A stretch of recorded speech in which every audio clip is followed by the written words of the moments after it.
আসসালামু আলাইকুম সবাইকে। কি অবস্থা তোমাদের সবার? আশা করি তোমরা সবাই অনেক অনেক ভালো আছো। সবাইকে আমাদের ক্লাস 6 বার্ষিক প্রস্তুতি এই প্রোগ্রামে অনেক অনেক স্বাগতম। আমরা আমাদের বিজ্ঞানের আজকে যে অধ্যায়টি নিয়ে পড়াশোনা করব সেটা হচ্ছে চ্যাপ্টার 8 মিশ্রণ। খুবই খুবই গুরুত্বপূর্ণ একটা অধ্যায় এবং যেহেতু এটা বিজ্ঞানের রসায়ন ক্যাটাগরির একটা অধ্যায়, দ্যাটস ওয়াই এটা হচ্ছে যে পুরোটা জুড়ে আসলে আমি আছি তোমাদের সাথে। আশিকুল ইসলাম খান ভাইয়া, পড়াশোনা করছি ঢাকা ইউনিভার্সিটিতে।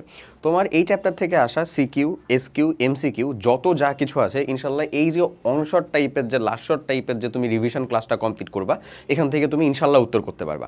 আমি এখান থেকে তোমার বেসিক থেকে শুরু করে ক্লাস 7, ক্লাস 8 প্লাস হচ্ছে মানে একটু হায়ার লেভেলের যা কিছু দরকার সবগুলাই সুন্দর মতন গুছিয়ে দিব। তোমার বইয়ের মধ্যে অনেক অনেক কথাবার্তা, অনেক অনেক ইনফরমেশন, অনেক অনেক প্রয়োজনীয় জিনিসপত্র আছে। সেটার সাথে সাথে আমি এখানে যা যা কিছু পড়াবো সেটুকু যদি তুমি নোট ডাউন করে কমপ্লিট করো, বিলিভ মি এই চ্যাপ্টার থেকে তোমার আটকানোর মতন আর কোনো কিচ্ছু থাকবে না। তো চলো তাহলে আমরা আমাদের এই চ্যাপ্টারটা মিশ্রণটা হচ্ছে শুরু করি। প্রথমে আমাদেরকে যে অংশটা কমপ্লিট করতে হবে সেটা হলো মিশ্রণ জিনিসটা কি সেটা আমরা হচ্ছে যে একটু বুঝবো। ধরো এখানে দুইটা জিনিস আছে আমাদের, এক হচ্ছে ধরো মিশ্রণ, হ্যাঁ, আর আরেকটা হচ্ছে আমাদের দ্রবণ। এই দুইটা জিনিস। আচ্ছা, সো ব্রডলি যদি আমি চিন্তা করি তাহলে দ্রবণ জিনিসটা আমরা দুনিয়াতে যত যা কিছু আছে সবকে বলতে পারি না, বাট মিশ্রণটা আমরা চাইলে বলতে পারি। ধরো তোমার বইয়ে একটা খুব সুন্দর উদাহরণ দেওয়া আছে এখানে। একটা হচ্ছে আমাদের ঝালমুড়ি, ধরো তুমি ঝালমুড়ি মাখা খাচ্ছ, আর আরেকটা হচ্ছে ধরো তুমি শরবত খাচ্ছ, ইস্পি খাচ্ছ বলতে পারো, অথবা অ্যাভেলেবল যে শরবতগুলো সেটা খাচ্ছ মনে করো। তাহলে কোনটাকে তুমি আসলে কার ভিতরে দিবা? আমি প্রথমে উদাহরণটা দিচ্ছি, তারপরে তোমাদের সাথে সেটা নিয়ে বেসিক আলোচনা করে দিচ্ছি। সো আমি যেটা হচ্ছে যে শরবতের কথা চিন্তা করলাম, এটাকে আমি দিব হচ্ছে ভাই কিসে? দ্রবণে। এটাকে আমি মিশ্রণ বলবো না। বাট আমি যেটা বলতেছি হচ্ছে যে তুমি যে ঝালমুড়ি খাচ্ছ, এই ঝালমুড়ির জিনিসটাকে আমি দিব হচ্ছে কোথায় বলো? এই ঝালমুড়ির অংশটাকে দিব হচ্ছে আমি মিশ্রণে। এখন একটা কনসেপ্ট আসতে পারে, ভাইয়া ঝালমুড়িতে অনেকগুলা উপকরণ লাগে বাট আপনার শরবতে আসলে বেশি না, সেজন্য আপনি ঝালমুড়িকে ওখানে দিলেন আর শরবতটাকে এখানে, এরকমটা মনে হতে পারে। বাট ব্যাপারটা এক্স্যাক্টলি এরকম মোটেও না। বিষয়টা হচ্ছে কেমন, দ্রবণ হচ্ছে এক ধরনের মিশ্রণ যেখানে দ্রাবক এবং দ্রব উপস্থিত, কিন্তু তাদেরকে আলাদা করা সম্ভব না, বা আলাদাভাবে দেখা বা আলাদাভাবে বোঝা সম্ভব না।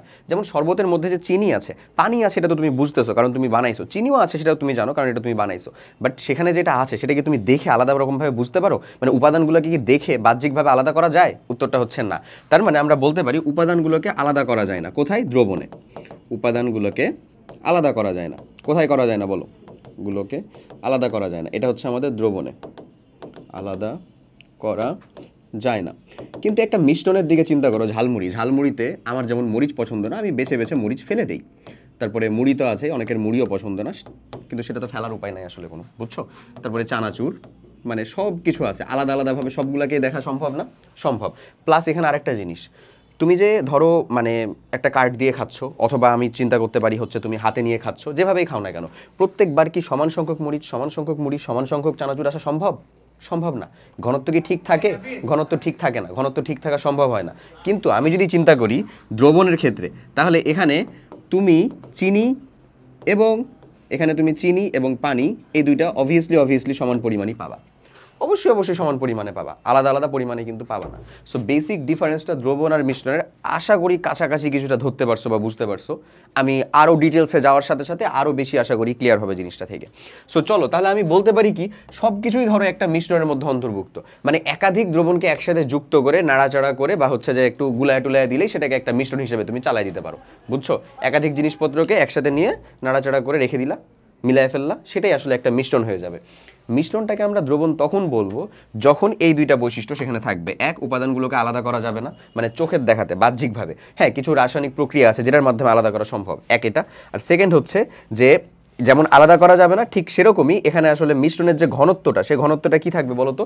ফিক্সড থাকবে ঘনত্বটা। মানে এই যে আমার এখানে যে চিনি আর পানি ছিল না, ধরো তোমার পুরো গ্লাস আছে, সেটা তুমি দ্রবণ বানায় ফেলছো, বা পুরো জগ আছে, পুরো জগের প্রত্যেকটা তুমি নিচ জায়গা থেকে হচ্ছে যে অল্প একটু টেস্ট করে দেখো বা উপর থেকে টেস্ট করে দেখো, প্রত্যেকটাতে মিষ্টতার পরিমাণটা সেম লাগবে। হ্যাঁ, এখন যদি দেখা যাচ্ছে যে তুমি চা খাইতে গেছো, এমন পরিমাণে চিনি দিছে যে নিচে তলানি চিনি জমে আছে তোমার উপর পর্যন্ত, মানে সেটা দ্রবণ তৈরিই হয় নাই, তাহলে তো অবভিয়াসলি তোমাকে হচ্ছে নিচের যে যত নিচে যেতে থাকবে তত মিষ্টতা বাড়বে বা মিষ্টি লাগতে থাকবে। ওটাকে আমরা চিন্তা করতেছি না, ওটা কোনো আইডিয়াল কেস না। আইডিয়াল কেসটা হচ্ছে এরকম, যতটুকু চিনি ধরো দ্রবীভূত হওয়া সম্ভব ততটুকু চিনি আছে যদি থাকে, তাহলে বিলিভ মি চায়ের প্রথম চুমুক থেকে শুরু করে শেষ চুমুক পর্যন্ত পুরোটাতেই তোমার সেম পরিমাণে মিষ্টতা পাওয়া যাবে। ঠিক আছে, বাট তুমি ওই যে ঝালমুড়িটা খাচ্ছ, ওই ঝালমুড়ি খাওয়াতে প্রত্যেকবার প্রতি লোকমাতে সমান পরিমাণে মরিচ, সমান পরিমাণে মুড়ি, সমান পরিমাণে কি চানাচুর আসা সম্ভব?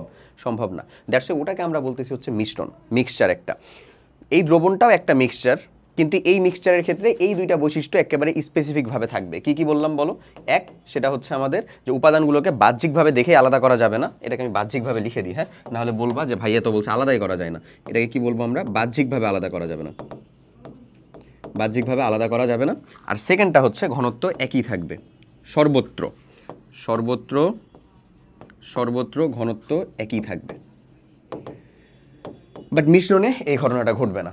সেম ধরো পানির মধ্যে যে কোনো কিছু দিলেই মিশ্রণ হয়ে যাবে ভাইয়া, সরি দ্রবণ হয়ে যাবে ভাইয়া, ওখানে আসলে ওটা তরল ছিল না, দ্যাটস ওয়াই আপনি হচ্ছে মুড়ি চানাচুর এগুলো এখন গুনে গুনে গুনে গুনে দিতে হতো, তাহলে বোধহয় একই রকম হইতো।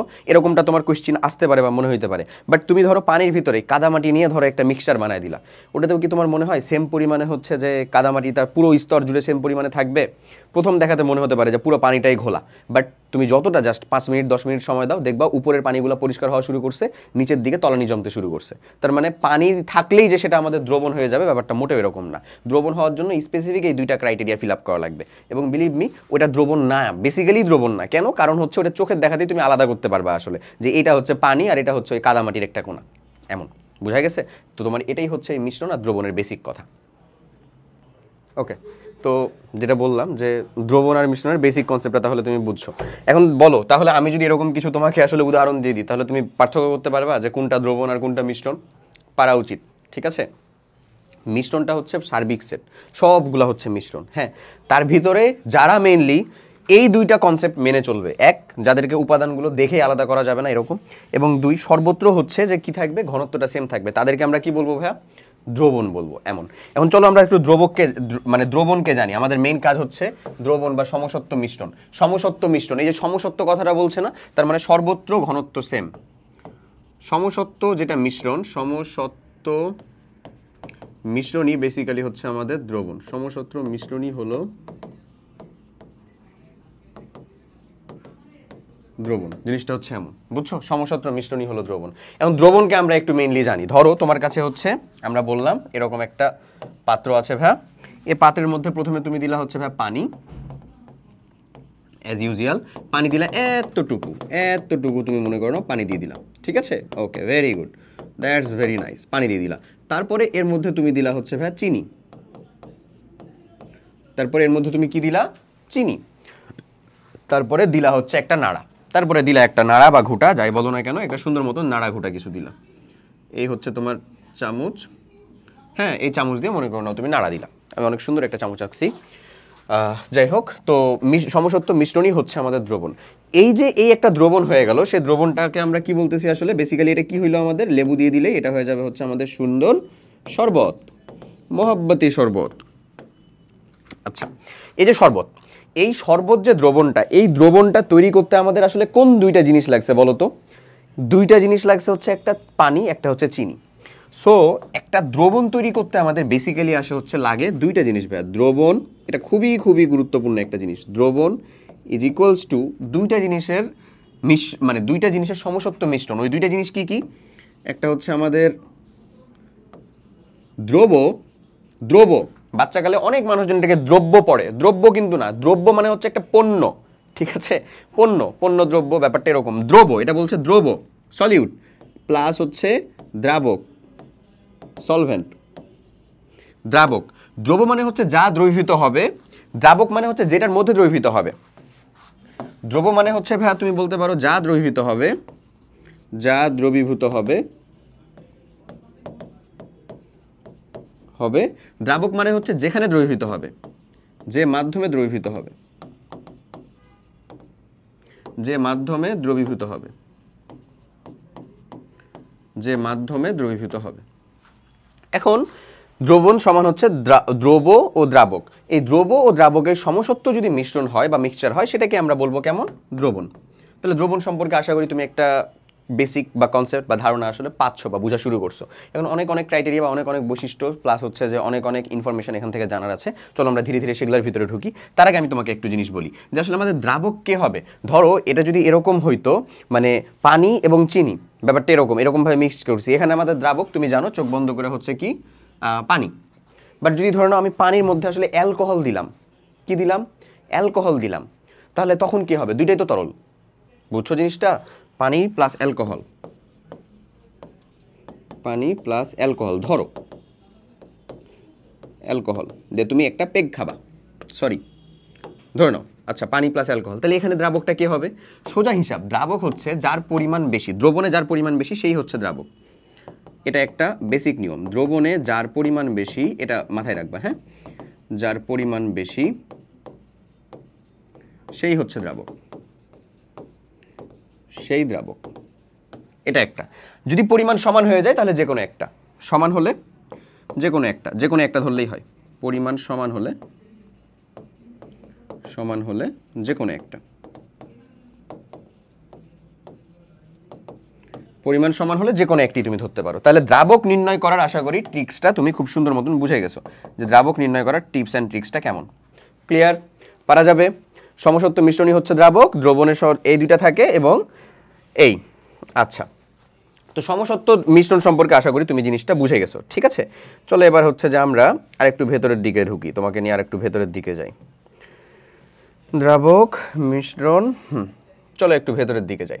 এবার তুমি সমসত্ব দ্রব্য সম্পর্কে জানলা, চলো একটু অসমসত্ব মিশ্রণ সম্পর্কে আমরা যাই। দেখো এখানে কি বলে, এখানে জিনিসটা বলতেছে অসমসত্ব মিশ্রণকে জানা। আমি বললাম পানিতে কাদামাটির মিশ্রণ, এটা দিয়ে তুমি যতই নাড়া ঘোটা করো না কেন এটা আসলে কি থাকবে, একটা অসমসত্ব মিশ্রণ হবে। অসমসত্ব মিশ্রণ মানে কি, সর্বত্র ঘনত্ব একই না, ঘনত্ব সমান নয়, এটাই হয়ে যাচ্ছে আমাদের অসমসত্ব মিশ্রণ। সর্বত্র ঘনত্ব দেখবা যে একই হচ্ছে না বা সমান হচ্ছে না, সেটাই হচ্ছে আমাদের কি, পানিতে, সেটাই হচ্ছে আমাদের এই সমসত্ব, মানে সর্বত্র ঘনত্ব যখন একই না তখনই হয়ে যাচ্ছে এটা আমাদের এই কি বলবো, একটা অসমসত্ব মিশ্রণ। অসমসত্ব মিশ্রণে আমাদের দ্রাবক বা দ্রব্য আসলে কে, এগুলা পার্থক্য করার কিছুর প্রয়োজন পড়ে না, বাট এটা একটা কাদামাটির মিশ্রণ, এরকম একটা উদাহরণ তুমি নিয়ে নিলা, ঠিক আছে। ঠিক একই রকমভাবে আরও তুমি উদাহরণ কিছু নিতে পারো বা খুঁজতে পারো, যেমন কাদামাটির মিশ্রণ তুমি একটা জিনিস চিন্তা করলা, তারপরে হচ্ছে যদি আমি বলি অ্যান্টাসিড, এটা ঔষধ, আবার অন্য একটা প্রক্রিয়াতেও যায়, অ্যান্টাসিড ঔষধ সিরাপ, অ্যান্টাসিড জাতীয় ওষুধ যে সিরাপগুলো আছে না, যেই সিরাপগুলোতে দেখবা যে খাবার পূর্বে ভালো মতন ঝাঁকিয়ে নিন লেখা থাকে, যে সিরাপগুলোতে আসলে লেখা থাকে যে খাবার পূর্বে ভালো মতো ঝাঁকিয়ে নিন, সেই জিনিসগুলাই হচ্ছে এখানে ঝাঁকিয়ে নিন, এমন যেখানে লেখা থাকবে, হ্যাঁ, খাবার পূর্বে, এই কি হলো দেখছো কেমন লাগে কত, যেখানে লেখা থাকবে যে খাবার পূর্বে ভালো মতন ঝাঁকিয়ে নিন, রে কি সমস্যা, দেখো তো কেমন লাগে, কিরে বাবা কাজ কর বাবা, এ বাবা, এ বাবা, এ বাবা, কাজ করস না কেন বাবা, খাবার পূর্বে ভালো মতো ঝাঁকিয়ে নিন যেখানে লেখা থাকবে, সেটাই হচ্ছে তোমার একটা অসমসত্ব মিশ্রণ। এই যে এই গাথার জন্য কাজটা করতেছে না আবার, সেটা হচ্ছে একটা অসমসত্ব। দেখছো তুমি দেখলা আসলে কি ছিল, ব্যাটা মাছি, মানে ও কিন্তু টাচ দিয়ে আছে, বুঝছো কেমনটা লাগে কত, মেজাজটা কি খারাপ লাগে না, আমি ভাবছি বোর্ডের সমস্যা, কয়দিন আগে বোর্ড ক্যালিব্রেট করালাম, এখন যদি আবার বোর্ডের সমস্যা হয় তাহলে মেজাজটা কি পরিমাণে খারাপ লাগে, তোরে পাই আমি আরেকবার খারাপ। আচ্ছা, খাবার পূর্বে ভালো মতন ঝাঁকিয়ে নিন, সেটাই হচ্ছে একটা কি অসমসত্ব মিশ্রণ, সেটাই হচ্ছে একটা অসমসত্ব মিশ্রণ, ক্লিয়ার ভাইয়া, যেটাকে ভালো মতন ঝাঁকিয়ে নিন, কারণ ওখানে তলানি পড়ে যায় বা আসলে প্রেসিপিটেট পড়ে যায় বা অধক্ষেপ পড়ে যায়, আসলে সোজা বাংলায় বলতে পারো ওখানে আসলে কি হয়, অধক্ষেপ পড়ে যায়, অধক্ষেপ হয়ে যায়, হ্যাঁ, ওটাকে আবার ঝাঁকিয়ে নিলে তখন একটু কিছুক্ষণের জন্য স্টেবল হয়, ওটা তখন তুমি হচ্ছে যে খাও বা পান করো, তখন ওটাতে তুমি তাও যে উপাদানগুলো চাচ্ছ সেটা পেয়ে যেতে পারো আর কি, এমন, ঠিক আছে। ওকে, এবার চলো এই যে আমরা যে জিনিসটাকে দেখবো, এটা অলরেডি আমরা দেখলাম, বাট আরেকবার আমাদেরকে একটু বুঝতে হবে জিনিসটা, যে দ্রব্য আর দ্রাবক জিনিসটা আসলে আরও কীরকমভাবে ফাংশনালিটি করতে পারে। দ্রব্য আর দ্রাবক সম্পর্কে তুমি তো কিছুটা জিনিস দেখলা, যে যা বেশি সেটাই হয় হচ্ছে আমাদের দ্রাবক, যা কম সেটা হচ্ছে আমাদের দ্রব্য। তাহলে আমরা যদি দেখি, আমরা তিনটা মেইনলি বিষয়টা দেখব, সেটা হচ্ছে ধরো, এটা ধরো হচ্ছে ভাই দ্রব্য প্লাস দ্রাবক, হ্যাঁ, এই যে কিছু উদাহরণ আমরা দেখি, চলো। দ্রব যদি আমি বলি হচ্ছে ভাইয়া আমাদের চিনি বা লবণ, হ্যাঁ, মানে আমরা সেটাকে বলতেছি হচ্ছে আমাদের, এবং এটা হচ্ছে আমাদের ভাইয়া ধরে নাও পানি, ঠিক আছে? মানে চিনি বা লবণ, তাহলে এই জিনিসটা কি আসলে বুঝাচ্ছি? মেইনলি এটা জিনিসটা বুঝাচ্ছি হচ্ছে ভাইয়া কঠিন প্লাস তরল। এটা একটা দ্রবণ, মানে এটা একটা দ্রবণের উদাহরণ হতে পারে। একই রকমভাবে যদি আমি তোমাকে বলি, ধরো এটা কি আসলে তরলে কঠিনের দ্রবণ, ব্যাপারটা এমন, তরলে কঠিনের দ্রবণ এমন হইল। ক্লিয়ার? সম্ভব না? সম্ভব। মানে এর কিন্তু আমাদের ওই বৈশিষ্ট্যটা ঠিকই বজায় রাখবে। কি? এক বৈশিষ্ট্যটা হচ্ছে যে সর্বত্র সমান ঘনত্ব পাওয়া যাবে, প্রথম বৈশিষ্ট্য এটা। সেকেন্ড যে বৈশিষ্ট্য বা সেকেন্ড যে কন্ডিশন, সেটাও ফিল আপ করবে। সে ফিল আপটা কি? এটা তুমি বাহ্যিকভাবে দেখে আলাদা করতে পারবে না উপাদানগুলোকে। ওকে, আচ্ছা। তারপরে যদি এমন করি যে এটা হচ্ছে ধরো তরল, তরল মানে আমি যে এটা অলরেডি উদাহরণটা দিলাম তোমাকে একবার,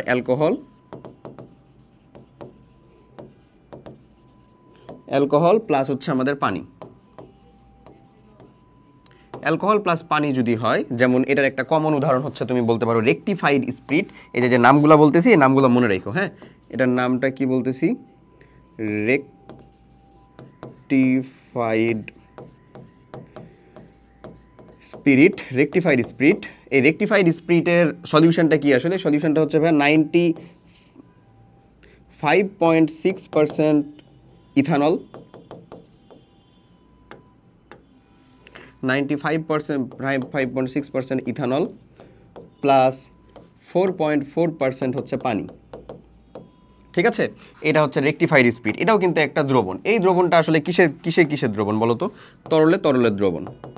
এবং এখানে দ্রাবকটাকে মানে ইথানলই হচ্ছে দ্রাবক, যেহেতু তার পরিমাণ বেশি। তরলে তরল, ঠিক আছে? ওকে, তাহলে এটাও এক ধরনের তুমি দ্রব এবং দ্রাবকের কনসেপ্ট পাইলা। ওকে, একই রকমভাবে যদি আমি আসলে গ্যাসে তরলকে নিয়ে আসি, অসম্ভব কি? সম্ভব। যেমন ধরো কার্বন ডাইঅক্সাইড প্লাস হচ্ছে পানি।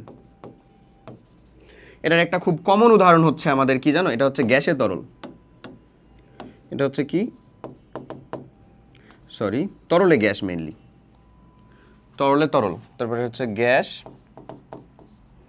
প্লাস হচ্ছে তরল। ওকে, এর একটা কমন উদাহরণ হচ্ছে সফট ড্রিঙ্কস। কি কমন উদাহরণ? সফট ড্রিঙ্ক, ব্রেভারেজ টাইপের, যেটা ব্রেভারেজ ধরনের যে ড্রিঙ্কগুলো, সেই ড্রিঙ্কগুলো হচ্ছে এটার কমন উদাহরণ। বুঝলা ভাইয়া? এছাড়াও কুয়াশাও কিন্তু হচ্ছে একটা এটার উদাহরণ। এটা তোমাকে দেওয়া আছে। কুয়াশার উদাহরণটা আরও বেশি আসলে, মানে এখন 6 অবধি তুমি এটাই শেখো, বাট কুয়াশার উদাহরণটা আসলে গ্যাসের মধ্যে পানি, হ্যাঁ? পানির মধ্যে গ্যাস আর গ্যাসের মধ্যে পানি, দুটো তো সেম জিনিস না, দ্রব আর দ্রাবক ভিন্ন না। সো কুয়াশার উদাহরণটা কিন্তু আসলে যেটা, মানে রিয়েলি যেটা, সেটা হচ্ছে আসলে যে আমাদের গ্যাসের মধ্যে পানি। আর আমি এখানে যেটা তোমাকে বলছি, পানির মধ্যে গ্যাস, সফট ড্রিঙ্ক। এই সফট ড্রিঙ্কে পানির মধ্যে যে গ্যাস, ওই গ্যাসটা আসলে কি অ্যাসিড আকারে দ্রবীভূত থাকে জানো? কার্বনিক অ্যাসিড, H2CO3 এটার নাম কি বলো তো? Carbonic acid. এগুলো এক্সট্রা ইনফরমেশন, এটা তোমার ইচ্ছা, তুমি মনে রাখতেও পারো, নাও রাখতে পারো। কার্বনিক অ্যাসিড, এই কার্বনিক অ্যাসিড আকারে দ্রবীভূত থাকে। বুঝছো? সো এই যে দেখো, কয়েক ধরনের যে তুমি আসলে জিনিস পাইলা, এই জিনিসগুলোকে একটু ভালো মতন মাথায় রাখার চেষ্টা করবা, ঠিক আছে? দেখো, মানে দ্রব এবং দ্রাবকের ভিন্নতার উপর ডিপেন্ড করে কি কি ধরনের জিনিসপাতিগুলো আসতে পারে। দ্রব এরা, দ্রাবক এরা, এরকম কনসেপ্টগুলো আসতে পারে। এটা তুমি একটু শিখে রাখলা। দ্রাবক কিভাবে খুঁজবো সেটা আমি অলরেডি তোমাকে উত্তর বলেই দিছি, যে দ্রাবক তুমি কিভাবে খুঁজবা। হ্যাঁ, আরে হয়ে গেল। সো দ্রাবক কীভাবে খুঁজবে এটা তো তোমাকে অলরেডি বলেই দিছি, তুমি এটা আশা করি পেয়ে গেছো বা পেরে যাবে আসলে। সো সমস্যা হবে না। চলো এবার আমরা তাহলে পরের অংশটার ভিতরে যাই, নেক্সটটার মধ্যে। ওকে, এটা ক্লিয়ার? দ্রব কোনটা এবং দ্রাবক কোনটা, কখন কোনটাতে আসতে পারে। চলো এরপরে জলীয় দ্রবণ। এই যে জলীয় দ্রবণ মানে হচ্ছে দ্রাবক হিসেবে কি থাকবে বলো তো? জলীয় দ্রবণ মানে হচ্ছে দ্রাবক হিসেবে থাকবে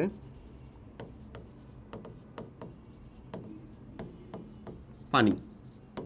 দ্রাবক হিসেবে থাকবে পানি। পানিতে যত সকল দ্রবণ, সবগুলাই তুমি জলীয় দ্রবণ চিন্তা করতে পারো। পানিতে যত সকল দ্রবণ সবগুলোই কি? জলীয় দ্রবণ। ব্যাপারটা এমন, সবগুলোই হচ্ছে জলীয় দ্রবণ। এখন পানিতে যা দিবা তাই কি মিক্স হয়ে যাবে? মিক্স হয়ে যাবে কি তাই? উত্তরটা হচ্ছে না। যেমন ধরো তুমি মনে করলা যে পানিতে ভিতরে তুমি তেল দিবা, মিক্স হয়ে যাবে? উত্তরটা হচ্ছে না, নিশ্চয়ই মিক্স হবে না। সো পানিতে আসলে মেইনলি যারা দ্রবীভূত হয়, পানিতে যারা দ্রবীভূত হবে তাহলে কি আসলে ফার্স্ট অফ অল আয়নিক ধরনের যৌগ, আয়নিক যৌগ। এখন আয়নিক যৌগ তো তুমি আসলে জানো না বা বুঝো না, সমস্যা নাই, জানো না বা বুঝা লাগবে না, তুমি মনে রাখো, আমি তোমাকে বলতেছি মনে রাখতে, মনে রাখো আয়নিক যৌগ।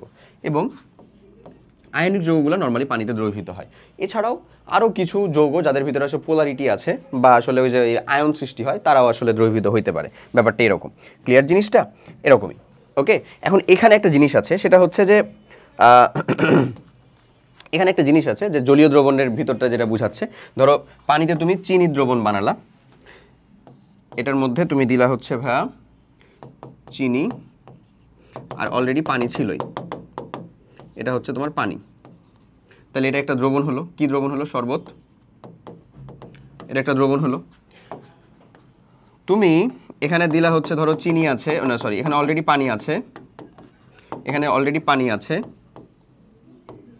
এখানে অলরেডি পানি আছে, এর ভিতরে তুমি এবার দিলা হচ্ছে যে লবণ, আবার মনে করো দিলা হচ্ছে যে চিনি। তুমি ইচ্ছা মতন সব কিছু দিতে থাকবা এবং সে আসলে দ্রবীভূত করতেই থাকবে। বিষয়টা কি এরকম? তুমি যতই দিবা ততই দ্রবীভূত হবে এমন? উত্তরটা হলো না। এটার একটা কিছু প্যারামিটার আছে না? ওই প্যারামিটারটাকে বলা হয় হচ্ছে দ্রবণীয়তা, বা আর একটু বড় হলে শিখবা হচ্ছে দ্রাব্যতা। এখন বলবা হচ্ছে দ্রবণীয়তা, ক্লাস 6 দ্রবণীয়তা বললে এনাফ, ঠিক আছে? ওকে, সো যেটা বলছিলাম, জিনিসটা হচ্ছে এমন, তুমি পানির মধ্যে চিনি দিবা বা লবণ দিবা বা দুইটাকে একসাথে দিবা, সমস্যা নেই, দ্রবীভূত হবে। কিন্তু ডাজেন্ট মিন তুমি যত দিবা ততই দ্রবীভূত হতে থাকবে। এখানে কতটুকু পানি দিচ্ছ এবং কতটুকু লবণ চিনি দিচ্ছ, দুইটাই খুব ইম্পর্টেন্ট। তাপমাত্রা ইম্পর্টেন্ট, চাপ ইম্পর্টেন্ট, সব কিছুই আসলে গুরুত্বপূর্ণ। তো তোমার জন্য যতটুকু জানা দরকার সেগুলাই আমরা হচ্ছে বেসিক্যালি আলোচনা করতে যাচ্ছি। তো এরপরে দেখো যেটা বলতেছে, এই যে পাতলা দ্রবণ এবং ঘন দ্রবণ যেটা বলছিলাম, ধরো তোমার কাছে হচ্ছে 3টা টেস্ট টিউব আছে, আমি ধরো দিলাম, হ্যাঁ ভাইয়া 3টা হচ্ছে যে টেস্ট টিউব, ধরে নাও তোমার কাছে 3টা টেস্ট টিউব আমরা ক্রিয়েট করতেছি, এটা একটা, এটা একটা এবং এটা একটা। এটা হচ্ছে 1, এটা হচ্ছে আমাদের 2, এটা হলো আমাদের ধরে নাও 3। 3টা টেস্ট টিউব আছে।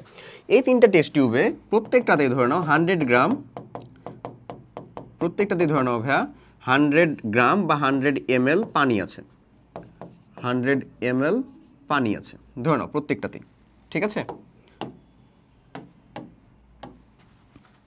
ধরে নাও প্রত্যেকটাতেই আমাদের 100 ml পানি আছে।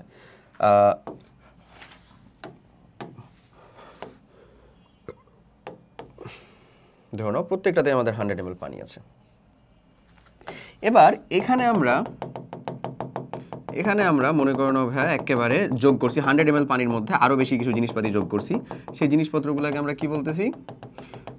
থামো বুঝাইতেছি। এখানে ধরো আমরা 100 ml এর ভিতরে 5 গ্রাম চিনি দিয়েছি, 5 গ্রাম চিনি। এখানে আমরা 100 ml এর মধ্যে 8 গ্রাম চিনি দিছি, এখানে আমরা 12 গ্রাম চিনি দিছি,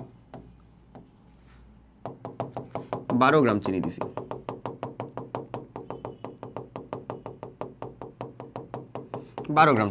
আচ্ছা, আমি আরেকটু ঘন করার চেষ্টা করতেছি, এটাকে বুঝাইতেছি, বুঝছো ব্যাপারটা এরকম। ওকে, বলো তো মিষ্টি কোথায় বেশি লাগবে? ওরে কঠিন কোয়েশ্চেন করলেন ভাই একটা, আমি তো পারবোই না, ও মাই গড। কোথায় বেশি মিষ্টি লাগবে? এখানে মিষ্টতা বেশি, নিশ্চয়ই মিষ্টতা বেশি বা স্বাদ বেশি, যাই বলো না কেন, মিষ্টতা। আবার এখানে মিষ্টতা, এখানে মিষ্টতা হচ্ছে কি ভাই বলো? সব থেকে বেশি। এখানে যদি আমি বলি তাহলে মাঝামাঝি, এখানে যদি আমি বলি তাহলে এই, এরকম বলা যায় না? আশা করি বলা যায়। মিষ্টতার পরিমাণ বলা যায় কি না? তাহলে বলো, এখানে যে মিষ্টতা, এই মিষ্টতাকে আমরা ধরবো হচ্ছে ধরে নাও ঘনমাত্রা বা কিছু একটা দিয়ে চিন্তা করবো বা ঘনত্ব দিয়ে চিন্তা করবো। তুমি বলো তো যে আমরা তো এখানে প্রত্যেকটাতে 100 ml পানি রাখছিলাম, 100 ml পানি রাখছিলাম না? 100 ml পানি রাখছিলাম না? 100 ml প্রত্যেকটাতে পানির পরিমাণ সেম, কিন্তু আমি যখন দ্রব বা আমার যে চিনি, সেই পরিমাণটা যখন আমি বাড়াইছি, সেগুলোর পরিমাণ বা মিষ্টতার পরিমাণ আমার কি হয়েছে? বেড়ে গেছে। এখন মনে করো আমি এটাতে কাকে ফিক্সড রাখছি? আমি এটাতে ফিক্সড রাখছি হচ্ছে আমার কাকে? আমার হচ্ছে দ্রাবককে। আর দ্রবটাকে আলাদা আলাদা করে রাখছি। আমি যদি সেম কাজটা এখানে আরেক রকমভাবে করি, ধরো এই জিনিসটাকে আমরা একটু এদিকে সরাই নিই, হ্যাঁ ভাইয়া, যেন আমাদের বুঝতে একটু ভালো হয় বা সুবিধা হয়। আচ্ছা, এবার আসো, আমি যদি এই জিনিসটাকে এবার এরকমভাবে নেই, ধরো আমি এখন নিলাম এমন, প্রত্যেকটাতে আমি 5 গ্রাম করে চিনি দিব, প্রত্যেকটাতে আমি 5 গ্রাম চিনি দিব, বুঝছো? দিয়ে আমি আবার তোমাকে 3টা দ্রবণ বানাবো। দিয়ে আমি তোমাকে যে জিনিসটা বুঝাতে চাচ্ছি সেই জিনিসটা একটু ভালো করে বুঝো, আশা করি বুঝতে পারবা। জিনিসটা সহজ, খালি একটু ধরিয়ে দিতে হবে কাউকে, তাইলেই হয়েছে, বুঝছো? প্রত্যেকটাতে আমি 5 গ্রাম চিনি দিব, কিন্তু আমি দিব হচ্ছে ভাই এইখানে, মনে করে নাও আমাদের এখানে দিব আমি হচ্ছে পানির পরিমাণটা কম, এখানে দিব হচ্ছে যে আমি পানির পরিমাণ কত, এখানে দিব আমি পানির পরিমাণ ধরে নাও ভাই আমাদের 20 ml, ধরে নাও মাত্র 20 ml বা 20 গ্রাম। এখানে দিব হচ্ছে যে আমি মনে করো 50 ml বা 50 গ্রাম, এখানে কত দিলাম 50 ml, এখানে দিচ্ছি আমি মনে করো পুরা 100 ml, ধরে নাও জাস্ট সাপোজ 100 ml। তাহলে এবার ঘটনা বা সিনারিওটা কেমন হইতে পারে একটু খালি চিন্তা করো, যে এই ঘটনা বা সিনারিওটা আর কি কেমন হইতে পারে। ওকে, সো এবার যে সিনারিওটা সেটা যদি একটু চিন্তা করো, আমি এবার কিন্তু দ্রবের পরিমাণ বা চিনির পরিমাণটাকে ফিক্স, সরি ভাইয়া যারা হেডফোন নিয়ে শুনতেছো তাদের জন্য কষ্ট হয়ে গেল, সরি, দুঃখিত, ক্ষমা প্রার্থী। যেটা বলছি দেখো, এবার মিষ্টতা কোথায় বেশি লাগবে, চিনি মানে মিষ্টতার পরিমাণটা কোথায় বেশি লাগবে বলো, এই উদাহরণ এবারে একটু উত্তর করো তো। মিষ্টতার পরিমাণটা কোথায় বেশি লাগবে?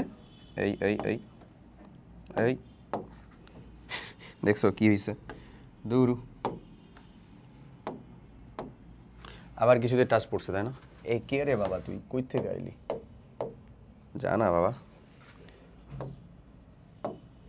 এ বাবা যা না বাবা, শুধু শুধু কেন চলে আসিস রে বাবা। আমার মিষ্টতা লেখাটা চলে গেছে। মিষ্টতার পরিমাণটা যদি আমরা এই 3টাতে একটু চিন্তা করি, কোথায় বেশি লাগবে? এখানে আছে, এখানে আছে, এখানে আছে, কোথায় সব থেকে বেশি লাগবে? দেখো, মিষ্টতার পরিমাণটা সব থেকে বেশি লাগবে হচ্ছে আমার এখানে, তাই না? এখানে আমরা 3 গুণ দিব, এখানে মাঝামাঝি লেভেলে লাগবে, আর এখানে লাগবে হচ্ছে সব থেকে কম না? এটার কারণটা কি হইতে পারে? এর কারণটা যদি তুমি ব্যাখ্যা করো, 2টা সিনারিও দেখলা, একটাতে আমরা দ্রাবককে ফিক্স রাখলাম, দ্রবের পরিমাণ কম বেশি করলাম, দ্রবের পরিমাণের সাথে ওখানে দেখো মিষ্টতা ওখানেই বেশি যেখানে দ্রবের পরিমাণ বেশি। আবার আরেকটাতে আমরা দ্রবটাকে ফিক্স রাখলাম, দ্রাবককে কম বেশি করলাম, এখানে দ্রাবকের পরিমাণ যেখানে কম সেখানে মিষ্টতাটা বেশি। তাহলে দ্রবণের সাথে মানে দ্রবণের মিষ্টতা বা ধরো ঘনত্ব বা ঘনমাত্রা যেটা আমরা বলতেছি, সেটার সাথে আমার পরিমাণটা, কার পরিমাণটা? দ্রবের পরিমাণটা ডিরেক্ট সমানুপাতিক সম্পর্কে আছে, সমানুপাতিক, মানে দ্রব যত বেশি ঘনমাত্রা তত বেশি মিষ্টি, সিম্পল হিসাব, ওই যে যত গুড় দিবা তত মিষ্টি হবে যেরকমভাবে বলে। আর যদি চিন্তা করো হচ্ছে দ্রাবকের কথা, তাহলে দ্রাবকের পরিমাণ যত কম তত ঘনমাত্রা বেশি বা তত মিষ্টতা বেশি, তার মানে দ্রাবকের পরিমাণের সাথে এটা কেমন সম্পর্কে যাবে? আবার রিভার্সলি প্রপোর্শনাল বা ব্যস্তানুপাতিক সম্পর্কে যাবে। ওই সম্পর্কটাই চলো হচ্ছে যে আমরা দেখাই কেমন হতে পারে। তাহলে যেটাকে আমরা মিষ্টতা বলতেছি, এই মিষ্টতাকে আবার রিপ্লেস করব হচ্ছে ঘনমাত্রা দিয়ে, ঘনত্ব বলো বা ঘনমাত্রা বলো বা মিষ্টতা বলো, সেটা সমানুপাতিক হচ্ছে কার সাথে? সমানুপাতিক দ্রবের পরিমাণের সাথে সমানুপাতিক না, দ্রব পরিমাণের সাথে সমানুপাতিক, ঠিক আছে? আর ব্যস্তানুপাতিক হচ্ছে কার সম্পর্কে? দ্রাবকের পরিমাণ।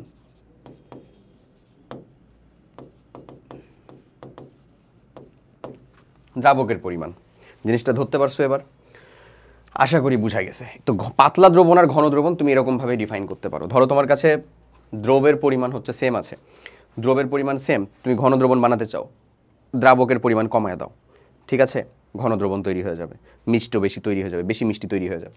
আবার ধরো তোমার কাছে দ্রবের কোনো অভাব নাই, দ্রব তুমি কমা বাড়া করতে পারো, তাহলে তোমাকে দ্রাবক যতই দেওয়া হোক না কেন, তুমি দ্রব তাহলে বেশি দাও, আরামসে হচ্ছে যে কি মিষ্টতা বা ঘনমাত্রা বেশি হয়ে যাবে। ক্লিয়ার? আশা করি ক্লিয়ার। এরপরে আসো সম্পৃক্ত দ্রবণ, অসম্পৃক্ত দ্রবণ। আর অসম্পৃক্ত দ্রবণ, এই জিনিসটা আমরা বুঝি। অসম্পৃক্ত দ্রবণ, ওকে। এখন একটা জিনিস ধরো, এই একটা হচ্ছে আমাদের জার, হ্যাঁ, এই জারের মধ্যে ভাইয়া পানি আছে হচ্ছে 100 ml, 100 ml পানি আছে। আসলে বিশুদ্ধ অবস্থায় 100 ml পানির ভর কিন্তু 100 ml, বুঝছো? 100 ml। এখন আমার সেদিন টেম্পারেচার বা আমি যখন ক্যালকুলেশন করতেছি তখন টেম্পারেচারটা কিন্তু একটা ফ্যাক্ট, আমি ধরে নিলাম 25 ডিগ্রি সেলসিয়াস টেম্পারেচার বা রুম টেম্পারেচার, কক্ষ তাপমাত্রা ধরে নাও, কক্ষ হয়ে গেছে রে, কক্ষ তাপমাত্রা ধরে নাও যে কক্ষ তাপমাত্রা আছে, হ্যাঁ ওকে। এখন কক্ষ তাপমাত্রায় তুমি 100 ml পানির মধ্যে, এটা কিন্তু পানি, এটা কি বলো, পানি, 100 ml পানির ভিতরে, পানির মধ্যে তুমি চিন্তা করতেছো যে আমি 100 ml পানির মধ্যে দিলাম, কি বলে, প্রথমে দিলাম হচ্ছে 5 গ্রাম লবণ, 5 গ্রাম লবণ, সোডিয়াম ক্লোরাইড, সোডিয়াম ক্লোরাইড কার সংকেত বলো, লবণের সংকেত, খাবার লবণ, খাবার লবণের সংকেত কি, খাবার লবণ, এগুলো কিন্তু শিখতে হবে, সোডিয়াম ক্লোরাইড NaCl, শিখে রাখলা তুমি, অ্যাডভান্স জিনিসপাতি একটু তোমার জন্য আর কি। যাই হোক 5 গ্রাম দিলাম, একটা দ্রবণ তৈরি হলো। তুমি বলো তো আমি 500 গ্রাম দিলাম ডিরেক্ট, দ্রবণ তৈরি হয়ে যাবে কি, কি মনে হয় তোমার, কি অ্যাজাম্পশন? আচ্ছা আমি একটু ধীরে ধীরে যাই তাহলে, 5 গ্রাম দিলাম দ্রবণ তৈরি হবে, আমি আরও বেশি আরও 10 গ্রাম বাড়ালাম, দিয়ে আমার টোটালে 15 গ্রাম হলো, দ্রবণ তৈরি হবে। আমি আরও 15 গ্রাম বাড়াইলাম, টোটালে আমার কত, 30 গ্রাম, 30 গ্রাম হইলো, দ্রবণ তৈরি হয়ে যাবে। আমি আরও 30 গ্রাম দিলাম, দিয়ে টোটালে আমি কত দিচ্ছি তাহলে, 60 গ্রাম দিলাম, বুঝছো? প্রথমে 5 গ্রাম দিয়েছিলাম, 10 গ্রাম বাড়ালাম, দিয়ে 15 হইলো, আরও 15 গ্রাম দিলাম, তাহলে টোটালে কত গ্রাম হয়েছিল, 30 গ্রাম। তখন পর্যন্ত এ পর্যন্ত দ্রবণ ঠিক হয়েছে, এ পর্যন্ত দ্রবণ আমার ঠিক হয়েছে, ঠিকঠাক মতনই দ্রবণ হয়েছে, কোনো কিছু নিজে অধক্ষিত হয়নি। যখনই তুমি 60 গ্রাম দিবা তখন তখন তখন দেখবা যে আমার প্রায় 24 গ্রাম লবণ, 24 গ্রাম সোডিয়াম ক্লোরাইড অধক্ষিপ্ত হয়ে বসে আছে।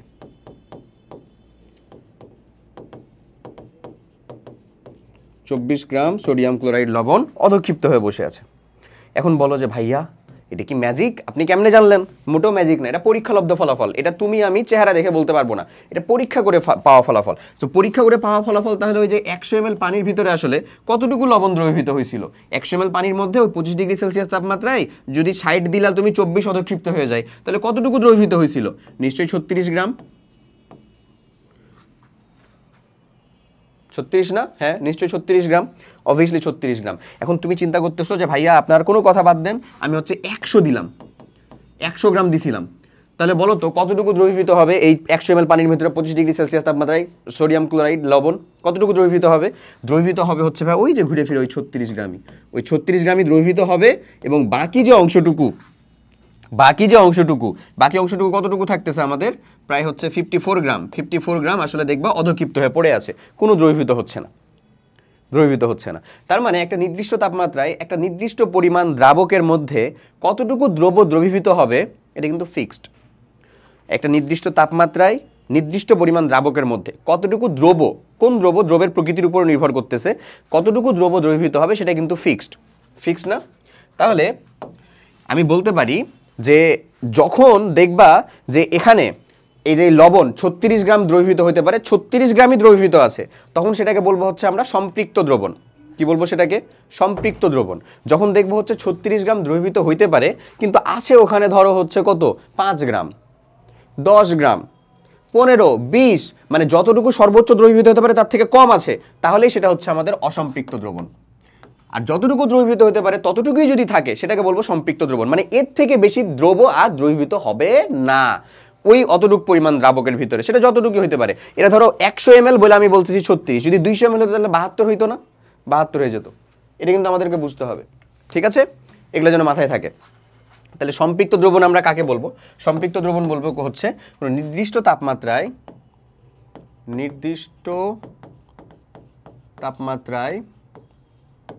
নির্দিষ্ট পরিমাণ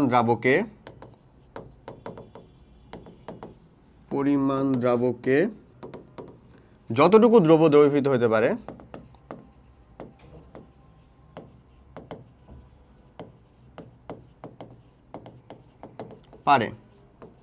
ততটুকুই যদি উপস্থিত থাকে,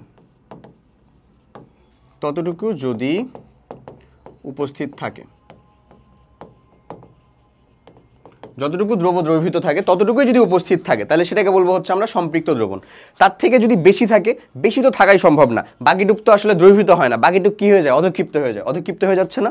তাহলে তুমি একটা ভ্যালু অ্যাটলিস্ট মাথায় রাখবা, সোডিয়াম ক্লোরাইড লবণ, খাবার লবণের দ্রাব্যতা কত বা মানে দ্রবণীয়তা সর্বোচ্চ 100 ml পানিতে বা 100 গ্রাম পানিতে সর্বোচ্চ কতটুকু দ্রবীভূত হতে পারে? 36 গ্রাম, এটা মাথায় রাখবা, ঠিক আছে? তার মানে তার থেকে যদি কম থাকে, যদি 35.9 গ্রামও থাকে, তাও সেটাকে আমরা কি বলবো? অসম্পৃক্ত দ্রবণ। সম্পৃক্ত দ্রবণ মানে বোঝাচ্ছে কোনো একটা নির্দিষ্ট তাপমাত্রায় ওই দ্রাবক কর্তৃক সর্বোচ্চ পরিমাণে দ্রব দ্রবীভূত আছে সেখানে, এর থেকে বেশি আর সে দ্রব নিতে পারবে না। ক্লিয়ার? এটা তার থেকে কম থাকলে সেটা কি হয়ে যাবে? অসম্পৃক্ত দ্রবণ হয়ে যাবে। আরেকটা ভ্যালু মনে রাখবা, সেটা হচ্ছে চিনি। চিনি চিনি আমরা 211.1 গ্রাম দ্রবীভূত হতে পারে 100 ml 100 ml পানিতে। কত? 25 ডিগ্রি সেলসিয়াস টেম্পারেচারে 100 ml পানিতে 25 ডিগ্রি সেলসিয়াস টেম্পারেচারে, ঠিক আছে? এটা আর একটা জিনিস জেনে রাখলা, এই দুইটা ভ্যালু মনে রাখলেই তোমার জন্য এনাফ। তাহলে সম্পৃক্ত দ্রবণ আর অসম্পৃক্ত দ্রবণ বুঝা গেছে। অতিপৃক্ত দ্রবণ নামে একটা জিনিস আছে, যেটা তোমাদের এখন আসলে জানার দরকার নেই, আমি খালি নাম বলে রাখলাম। যারা বেশি হচ্ছে যে আগ্রহী আছো তারা কাইন্ডলি আমাকে ইনবক্সও করতে পারো অতিপৃক্ত দ্রবণ, অথবা ইউটিউবে একটা সুন্দর মতন সার্চও দিতে পারো, আমার নিজেরই ক্লাস নেওয়া আছে এগুলোর উপরে, এগুলোতে আরও বেশি অ্যাডভান্স জিনিসপাতি এখন জানার দরকার নেই, এখন সম্পৃক্ত আর অসম্পৃক্ত জানলেই হয়েছে। ক্লিয়ার? জিনিসটা বুঝা গেছে ভাইয়া? এখন আসা হচ্ছে দ্রবণীয়তা। এই দ্রবণীয়তারই আরেকটা প্রতিশব্দ হচ্ছে ভাই দ্রাব্যতা। এই দ্রবণীয়তারই আরেকটা প্রতিশব্দ কি বলতেছি আমি? দ্রাব্যতা। এই দ্রবণীয়তা বা দ্রাব্যতা ওই সম্পৃক্ত দ্রবণের সাথে পুরোপুরি আসলে কি সম্পৃক্ত বলতে পারো, পুরোপুরি সম্পর্কিত বলতে পারো। দ্রবণীয়তা বা দ্রাব্যতা কি? নির্দিষ্ট তাপমাত্রায় কিন্তু বারবার বলতেছি না, তাপমাত্রা কিন্তু অবভিয়াসলি একটা ফ্যাক্ট। তাপমাত্রা কমা বাড়া হলে দ্রাবক কর্তৃক দ্রব ধরে রাখার ক্ষমতা হচ্ছে যে ডিফার করে। এই দ্রবণীয়তা বেসিক্যালি কোনো একটা নির্দিষ্ট পরিমাণ দ্রাবক কর্তৃক কতটুকু দ্রব ধরে রাখতে পারবে সেটার ক্ষমতাই বোঝায়। নির্দিষ্ট তাপমাত্রায় দেখো, নির্দিষ্ট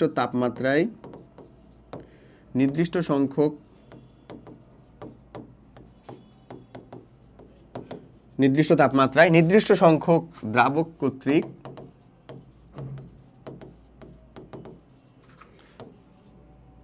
সর্বোচ্চ যতটুকু নির্দিষ্ট তাপমাত্রায় নির্দিষ্ট সংখ্যক দ্রাবক কর্তৃক সর্বোচ্চ যতটুকু দ্রবীভূত করা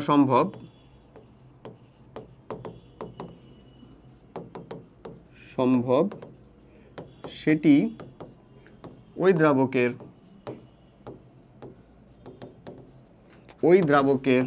বা ওই দ্রাবকে দ্রবণীয়তা, মানে দ্রাবক চেঞ্জ করলেও তো দ্রবণীয়তা আলাদা হয়ে যাবে, দ্রবী হয়ে গেছে, দ্রবণীয়তা। বুঝছো? আর যদি অতটুক পরিমাণে দ্রবীভূত থাকে তাহলে ওই দ্রবণটাকে আমরা বলবো সম্পৃক্ত দ্রবণ। গুলাই ফেলো না আবার, সম্পৃক্ত দ্রবণ হচ্ছে একটা দ্রবণ, সর্বোচ্চ পরিমাণ যতটুকু দ্রব থাকতে পারে সেটা হচ্ছে তার দ্রবণীয়তা। অতটুকু যদি থাকে তাহলে সেটাই হচ্ছে একটা সম্পৃক্ত দ্রবণ, যদি তার থেকে কম থাকে অসম্পৃক্ত দ্রবণ। যেমন তাহলে আমরা কি বলবো যে আমাদের সোডিয়াম মানে 25 ডিগ্রি সেলসিয়াস টেম্পারেচারে 25 ডিগ্রি সেলসিয়াস তাপমাত্রায় 100 ml বা 100 গ্রাম পানিতে সোডিয়াম ক্লোরাইড বা লবণের দ্রবণীয়তা কত বলো? দ্রবণীয়তা যেটা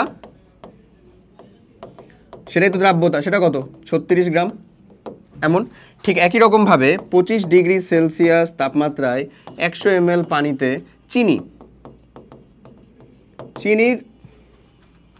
চিনির দ্রবণীয়তা কত বলো? বললাম মাত্র 211 গ্রাম। এই যে দেখো, এটাই হচ্ছে তার দ্রবণীয়তা। বুঝছো জিনিসটা? 100 ml পানিতে, এটা আসলে 100 ml পানিতে এটা ধরেই নেওয়া হয়, বুঝছো? এটা স্ট্যান্ডার্ড ভ্যালু আসলে ধরে নেওয়া হচ্ছে, হ্যাঁ, ওটাকে ধরে মেনলি ডিরেক্ট করা হয়। এবং দেখো আমি প্রত্যেকবার পানি ইউজ করতেছি না, আমি তো দ্রাবক হিসাবে অ্যালকোহল বলতে পারতাম, কোনো একটা তেল বলতে পারতাম, অন্য কোনো সলিউশন বা অন্য যে কোনো কিছুই বলতে পারতাম, হ্যাঁ পারাই যেত। But why water? কারণ পানি হচ্ছে সার্বজনীন দ্রাবক। পানি কি? সার্বজনীন দ্রাবক। অনেক গুরুত্বপূর্ণ জিনিসটা আসলে। এই যে দ্রবণীয়তার পরে তাপের প্রভাব দিছে, চলো তাপের প্রভাবের পরে এই যে সার্বজনীন দ্রাবক, এই যে দেখো সার্বজনীন দ্রাবকের এখানে আমি তোমাকে এই জিনিসটা বলবো অলরেডি। আচ্ছা, তাপের প্রভাবটা পরে দিই, চলো তাপের প্রভাবটা দেখায় ফেলি। আচ্ছা, তাপের প্রভাব ধরো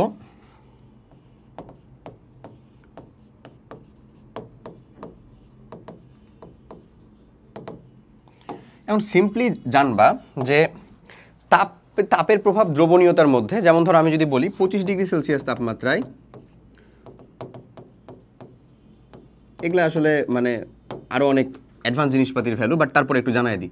সোডিয়াম ক্লোরাইডের দ্রাব্যতা কত বললাম আমি? 36 গ্রাম, তাই না? 36 গ্রাম। এটাই হচ্ছে 50 ডিগ্রি সেলসিয়াস তাপমাত্রায় সোডিয়াম ক্লোরাইডের দ্রাব্যতাটা থাকে হচ্ছে ভাই আমাদের কত জানো? 41 গ্রাম। কত বলো? 41 গ্রাম। এই যে দেখো, তাপমাত্রা আমরা যখন ইনক্রিজ করলাম, আমার ওই সেম পরিমাণ পানি কর্তৃক দ্রব ধারণ ক্ষমতা বাড়ছে না? বাড়ছে। তো সাধারণত দেখা যায় তাপমাত্রা বাড়ালে দ্রাব্যতা কি হয় বা দ্রবণীয়তা কি হয়? তাপমাত্রা বাড়ালে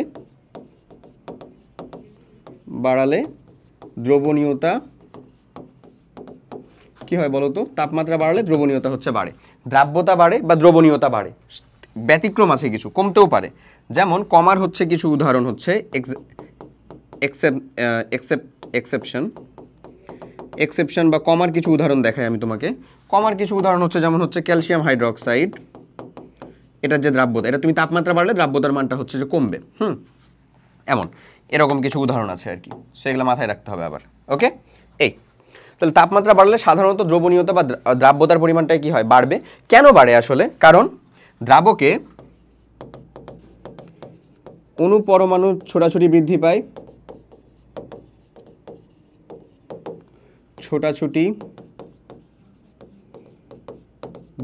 তাপমাত্রা বাড়ালে।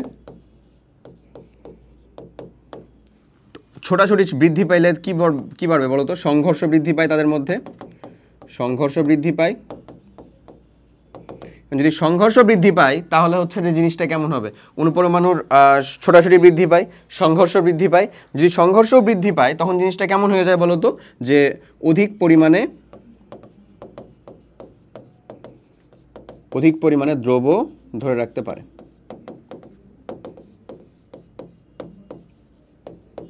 অধিক পরিমাণে দ্রব ধরে রাখতে পারে। ক্লিয়ার? বলো, বুঝা গেছে? এই তাহলে তাপের প্রভাবটা বুঝলাম আমরা, সিম্পল। আচ্ছা, এরপরে দেখো সর্বজনীন দ্রাবক। সর্বজনীন বা মানে যে আমাদের সার্বজনীন দ্রাবক যেটাকে আমরা বলতেছি, সর্বজনীন দ্রাবকটাকে সার্বজনীন দ্রাবক পানি। সর্বজনীন দ্রাবকটা হচ্ছে আমাদের কে বলতো? পানি, ওয়াটার। পানি হচ্ছে আমাদের সর্বজনীন দ্রাবক, কারণ এটা মানে একেতের পরিমাণ অনেক পরিমাণে বেশি। পৃথিবীতে পানির পরিমাণ কত? সর্বোচ্চ পরিমাণিত হচ্ছে পানি, মানে ভূপরস্থ পানি, তারপরে ভূগর্ভস্থ পানি, সব মিলা সর্বোচ্চ পরিমাণ বেশি না? এর কারণটা হচ্ছে আসলে সকল প্রকার দ্রবকেই শর্ত বিশেষে আর কি, অনেক জায়গাতে শর্ত লাগে আমার, শর্ত বিশেষে দ্রবীভূত করতে পারে। সকল প্রকার দ্রবকেই শর্ত বিশেষে দ্রবীভূত করতে পারে। দ্যাটস ওয়াই পানির কথাটা আমরা বলছি, সকল প্রকার দ্রবকেই শর্ত বিশেষে দ্রবীভূত করতে পারে এমন। আর পানির পরিমাণ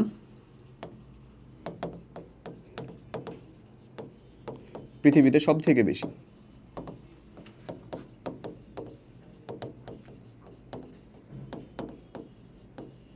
ঠিক আছে, এই দুইটা কারণেই পানি হচ্ছে আমাদের সার্বজনীন দ্রাবক। এখন সার্বজনীন দ্রাবককে আমি আরো কিছু দ্রাবক যা সার্বজনীন না সেটা লিখে রাখো। আরো কিছু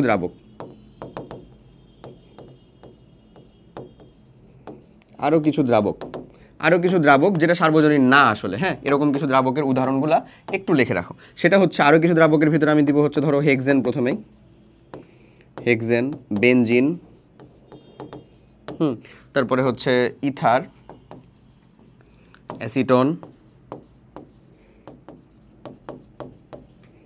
প্যারাফিন অয়েল একবারে দিয়ে দিলে তো সবগুলাই চলে আসে আসলে, প্যারাফিন অয়েল। এই সবগুলাই হচ্ছে আসলে কি আরো কিছু দ্রাবক হিসেবে ব্যবহার হতে পারে, কিন্তু যেটা আসলে এগুলা সর্বজনীন না, সার্বজনীন নয়, এগুলো আমাদের সার্বজনীন নয়। আশা করি ডান, বুঝতে পারছো নিশ্চয়ই যে সার্বজনীন দ্রাবকের হিসাবটা কি। ঠিক আছে, ওকে, এখন আসে হচ্ছে যে বেশ কিছু জিনিসপাতি আরও আছে, যেমন হচ্ছে সমসত্ব মিশ্রণ, তার পৃথকীকরণ, এগুলা করা লাগবে আমাদের। তারপর লবণাক্ত পানি হতে কেলাসন করা লাগবে, লবণাক্ত পানি হতে পানি বিশুদ্ধকরণ, লবণাক্ত পানি হতে বিশুদ্ধ পানি প্রস্তুতকরণ, তারপর সাসপেনশন কলয়েড দেখলে আমাদের এই চ্যাপ্টারটা বা লেকচারটা হচ্ছে যে কমপ্লিট হবে। অতটুকু কমপ্লিট করলে এই লেকচারটা হচ্ছে কমপ্লিট হবে। চলো তাহলে আমরা হচ্ছে যে নেক্সট পার্টগুলোকে শেষ করে ফেলি। আচ্ছা, চলো তাহলে এবার এই জিনিসটা দেখি। এখানে বলতেছে কি সার্বজনীন দ্রাবক মানে মিশ্রণ প্রস্তুতকরণ ও পৃথকীকরণ। পৃথকীকরণের জিনিসপাতিগুলো তোমাদের জন্য অবভিয়াসলি নতুন, বাট তোমাদেরকে জানতে হবে। যেমন ধরো আমি লবণ নিলাম প্লাস লবণ পানি নিলাম, ধরো লবণ প্লাস পানি দিলাম হচ্ছে একটা নাড়া, আল্লাহর নাম নিয়ে দিলাম, মনে করো নাড়া।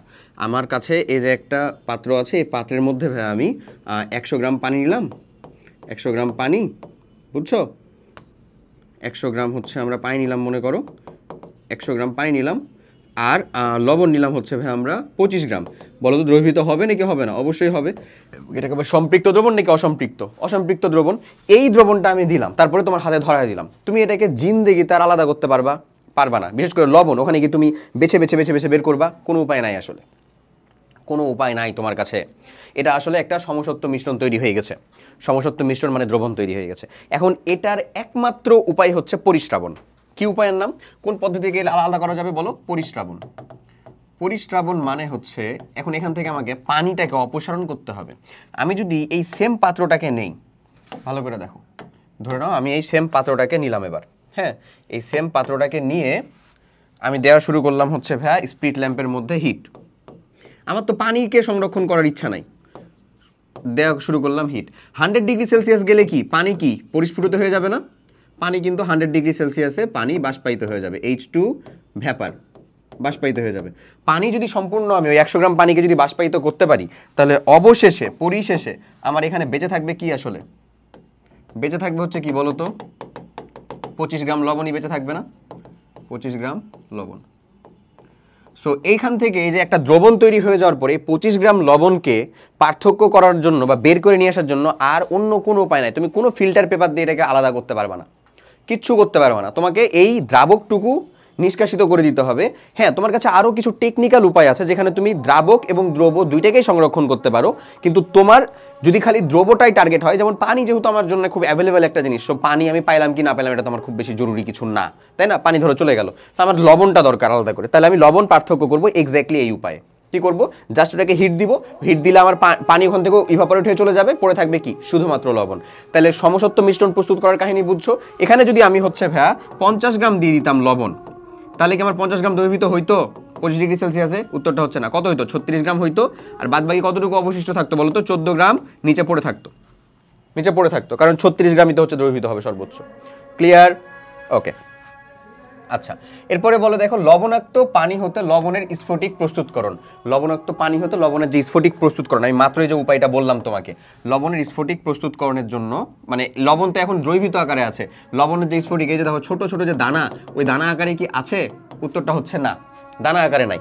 সো তোমাকে যে কাজটা করতে হবে সেটা তো অবভিয়াসলি তুমি হচ্ছে যে মানে লবণের তো হচ্ছে যে এখানে তো হিট তো দিবাই, দিতেছই, আমি মানলাম যে হিট তো তুমি হচ্ছে যে দিচ্ছই, মানলাম, ঠিক আছে। এখন যে হিটটা দিচ্ছ, হিট দেওয়া শুরু করলে পানি প্রায় অর্ধেকে নেমে আসলে, পানি প্রায় ধরো 100 ml ছিল না, 100 গ্রাম ছিল, যে এর পানির উড়ে যে যখন এটা দেখবা যে 50-এ নেমে আসছে বা অর্ধেকে নেমে আসছে পানিটা বা দ্রবণটা টোটালে 50 ml এর কাছাকাছি নেমে আসছে, তখন তুমি পানি দেওয়া মানে তাপ দেওয়াটা কমায় দাও, অল্প করে দাও। তারপরে একে সময় দাও হচ্ছে যে কি করার জন্য? স্ফটিক গঠনের জন্য সময় দাও। স্ফটিক গঠন মানে কি? ওই যে লবণগুলো যে হচ্ছে যে একেবারে আয়নিত হয়ে গেছিল, এই যে লবণের ভিতরে কি ছিল? সোডিয়াম ক্লোরাইড, এই যে সোডিয়াম প্লাস আয়ন পরিণত হয়েছে এবং ক্লোরাইড মাইনাস আয়নে যে পরিণত হয়ে গেছে, আলাদা যে হয়ে গেছিল, ওরা তখন ধীরে ধীরে কাছাকাছি আসবে, দিয়ে লবণের স্ফটিক তৈরি করবে। এই লবণের স্ফটিক তৈরি করার জন্য তোমাকে হতে পারে কিছু লবণ দানা শুরুর দিকে লবণ দানা যোগ, যোগ করা লাগতে পারে কিছু লবণ দানা স্ফটিকা করার জন্য। কেন জানো? কারণ ওই যে জানো না, যেমন হচ্ছে যে দই বানানোর জন্য অলরেডি একটা দইয়ের মানে অলরেডি আগের একটা স্যাম্পল নিয়ে আসলে বানাতে হয়, তাহলে কি হয় মানে দ্রুত হয় প্লাস খুব ভালো মানের একটা তৈরি হয়, এরকম ঘরের ঘটনাটা। ঠিক এরকমই মল্ট ভিনেগার বানানোর জন্য বা বিয়ার বানানোর জন্য আগের একটা স্যাম্পল নিয়ে আসলে বানাতে হয়, একটা মাদার কম্পাউন্ড লাগে। ঠিক এরকমই কিছু লবণ দানা যদি দিয়ে দাও তাহলে স্ফটিকটা খুব দ্রুত হবে এবং খুব সুন্দর হবে। মানে সুন্দর হবে বলতে ওর ওর ক্যাটাগরির বা ওর বৈশিষ্ট্যের হবে, না হলেও যে হবে না এমন না, বাট সময় লাগবে, সময় সাপেক্ষ বিষয়। ক্লিয়ার? তাই এক্সট্রা কিছু লবণ দানা আসলে যোগ করা লাগতে পারে। এই হচ্ছে লবণাক্ত পানি হতে লবণের স্ফটিক প্রস্তুতকরণের উপায়, আর কিচ্ছু না। বুঝছো? যদি এই প্রসেসটা আসে জাস্ট এতটুকু ব্যাখ্যা করে দিবা। ওকে, এরপরে বলতেছে লবণাক্ত পানি হতে বিশুদ্ধ পানি প্রস্তুতকরণ। আমি এবার লবণ নিব না, আমি পানিই নিব। সো এটার জন্য যে কাজটা করা হয় সেটা হচ্ছে আসলে পাতন। সরি, কি করা হয় বলো? এই যে পাতন, পাতন এটাই বলা হয় আসলে রোটারি ইভাপোরেটর। পানিকে বাষ্পীভবন করব আমি প্রথমে, বাষ্পীভবন করব মানে পানিকে বাষ্পে পরিণত করলাম আমি প্রথমে। তারপরে আরেকটা শীতকে নিয়ে পানিটাকে আমি শীতকে নিয়ে ঘনীভবন। দেখো এই দুইটা কাজই আমি মেইনলি করব। এমন তাহলে পানি পেয়ে গেলাম। আমার খালি একটা যন্ত্র বা একটা ব্যবস্থা লাগবে। ফার্স্ট অফ অল পানিকে বাষ্পীকরণ মানে তাহলে এখানে কি হচ্ছে আমাদের, এই যে পানি যেটা ছিল মানে তরল থেকে সেটা কিসে পরিণত হলো বলো তো? বাষ্পে। ওটা তো উড়ে যাওয়ার কথা, বাট আমরা সেটাকে উঠতে দিব না, একটা বদ্ধ ব্যবস্থার ভিতরে যেটাকে বলতেছি আসলে শীতক, ওই শীতকের মধ্যে নিয়ে নিব। একটা পাইপ বা একটা নল থাকে শীতকের, ওইটার মধ্যে আবার এটা ঘনীভবন মানে কি, ওখানে আমরা টেম্পারেচার বা তাপমাত্রা দিব কমায়া। ওখানে আমরা কি করব, তাপমাত্রাটাকে দিব হচ্ছে একেবারে কমায়া। টেম্পারেচারটাকে যদি আমি ওখানে কমায় দেই বা তাপমাত্রাটাকে যদি আমি সেখানে কমায় দেই, আসলে টেম্পারেচারটা যখন আমি এখানে কমায় দিব তখন পানিটা পুনরায় বাষ্প থেকে বাষ্পে থেকে ফোটায় এগেন কিসে পরিণত হবে সেটা বলো তো? পানিতে পরিণত হবে। বাষ্প থেকে ফোটায় আবার পানিতে পরিণত হবে। আমি পানিটাকে আলাদা করে নিব, আমার তো টার্গেট এটাই। এই জিনিসটাকে বলা হচ্ছে পাতন। দেখো এই জিনিসটাই হচ্ছে এইখানে, এই যে একটা যন্ত্র, এই যন্ত্রের ভিতরে এটার দিকে লক্ষ্য করো ভালো করে, আমি তোমাকে মেকানিজমটা শিখাই দিই। এটা হচ্ছে আমাদের সেই তাপ দেওয়ার জায়গা, ঠিক আছে? এখানে হচ্ছে আমাদের ওই যে এক যেটা বোঝাচ্ছে, সেখানে আমাদের লবণ পানির মিক্সচারটা আছে। আমি যদি এটাকে এখন হিট দেওয়া শুরু করি, পানিটা আমার কি বাষ্পীভূত হয়ে যাবে।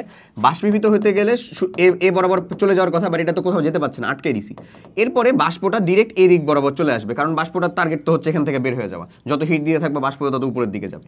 এদিকে যখন আসতে শুরু করবে তখন দেখো এই যে এখান থেকে যে কাঁচ নলটা শুরু হলো, এটাই হচ্ছে আমার সেই শীতক। এখানে আমরা অন্য একটা লাইন দিয়ে আসলে ঠান্ডা পানির ফ্লো রাখবো, কিন্তু সেই ঠান্ডা পানিটা ওই শীতলের সাথে হচ্ছে যে টাচ করবে না, জাস্ট ওখানকার ওই ইনভায়রনমেন্ট বা ওখানকার যে পরিবেশ, সেই পরিবেশের পানির মানে ওই পরিবেশের তাপমাত্রাটা কমায় রাখবে, ঠিক আছে? বাষ্পটা আসলো, এসে যখন এটা দিয়ে পাস করবে, ওখানে যেহেতু টেম্পারেচার কমে যাচ্ছে, তাই এটা ঘনীভূত হতে হতে ধীরে ধীরে এখানে আবার ফোটায় পানি আকারে জমা হবে। তাহলে এখানে তোমার আসলে লবণ পড়ে থাকলো, আর এখানে তোমার বিশুদ্ধ পানি পড়ে থাকলো। সিম্পল না হিসাব? তাহলে আমার হিসাবটা হচ্ছে আমি হচ্ছে লবণ পানির দ্রবণ। এখানে যদি আমি যখন হিট দিব, হিট দিলাম, তখন সেটা কি আসলো বলতো? পানির বাষ্প হচ্ছে। এই পানির বাষ্পটাকে তো আমরা উড়ে যেতে দিব না, এই পানির বাষ্পটাকে শীতকের মধ্যে ঘনীভবন মানে কি বলতেছি আমি? ঘনীভবন মানে হচ্ছে বাষ্প পুনরায় পানিতে পরিণত, বাষ্প থেকে পানি, এটা হচ্ছে ঘনীভবন। ব্যাপারটা এরকম, ঠিক আছে? আচ্ছা, তারপরে আমরা তাহলে পেয়ে গেলাম কি এখানে আমাদের বিশুদ্ধ পানি। ডান, খুব সহজ প্রসেস। ওদিকে পড়ে থাকলে হচ্ছে বিশুদ্ধ লবণ, এখানে কি থাকবে তাহলে? এখানে যত সম্পূর্ণ যখন পানিতে পরিণত হয়ে যাবে তখন এখানে পড়ে থাকবে কি আসলে? বিশুদ্ধ লবণ। বুঝছো? এখানে পড়ে থাকবে হচ্ছে বিশুদ্ধ লবণ, আর এখানে পড়ে থাকবে হচ্ছে আমাদের বিশুদ্ধ পানি।